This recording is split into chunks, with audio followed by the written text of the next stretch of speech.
কোরবানির ঈদ সামনে রেখে ব্যস্ত সময় পার করছেন খামারিরা। তবে এবার জেলায় সবচেয়ে বেশি আলোচনায় রয়েছে পাংশা উপজেলার বিশাল পশু রাজাবাবু। প্রায় 37 মণ ওজনের এই গরুর দাম চাওয়া হচ্ছে 10 লাখ টাকা। ফ্রিজিয়ান জাতের গরু রাজাবাবুকে দেখতে প্রতিদিনই ভিড় করছেন দূর দূরান্ত থেকে আসা দর্শনার্থীরা।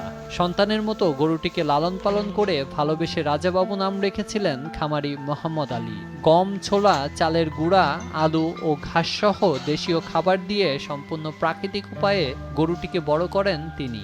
এই গরুটা সম্পূর্ণ প্রাকৃতিক খাবার দেওয়া। এই গরু মনে করেন যে ওই ছোলা খাওয়াই নে, ফেসারি খাওয়াই নে, তারপরে ছাল খাওয়াই নে, ওই বাজে কোনো খাবার খাওয়াই নাই। মানুষজন যেমন আসলে ইঞ্জেকশন দেয় বা ওষুধ মষুধ খাওয়ায়, আমরা ওইটাও ব্যবহার করা হয় নাই। সম্পূর্ণ প্যাকেট খাবার দেওয়া। এত বড় গরু এলাকায় আগে দেখা যায়নি বলে জানিয়েছেন স্থানীয় দর্শনার্থীরা। এরকম গরু আশেপাশে আসলে আমি দেখিনি, কিংবা কোনো টিভিতেও কিংবা কোথাও আমি এত বড় গরু দেখিনি। মোটামুটি ভালো একটা তারা বেচাকেনা করতে পারবে। এমন এই গরু যে যত্ন করেছে, মোটামুটি ওনারা 2-3 জন ওনার পিছনে প্রচুর পরিশ্রম করেছে।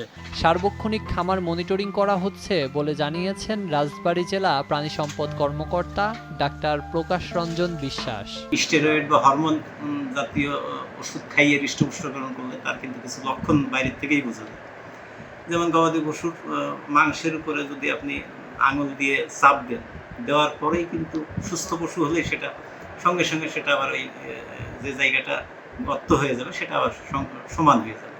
কিন্তু যখন কোনো কেমিক্যাল বা হরমোন বা স্টেরয়েড জাতীয় ঔষধ ব্যবহার করা হয়, তখন কিন্তু ওই জায়গাটা, ওই গর্ত জায়গাটা আবার সমান হতে কিছুটা সময় দেয়।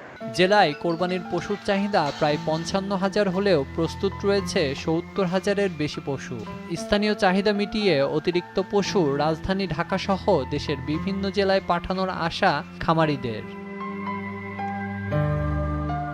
নিউজ ডেস্ক, দেশ টিভি।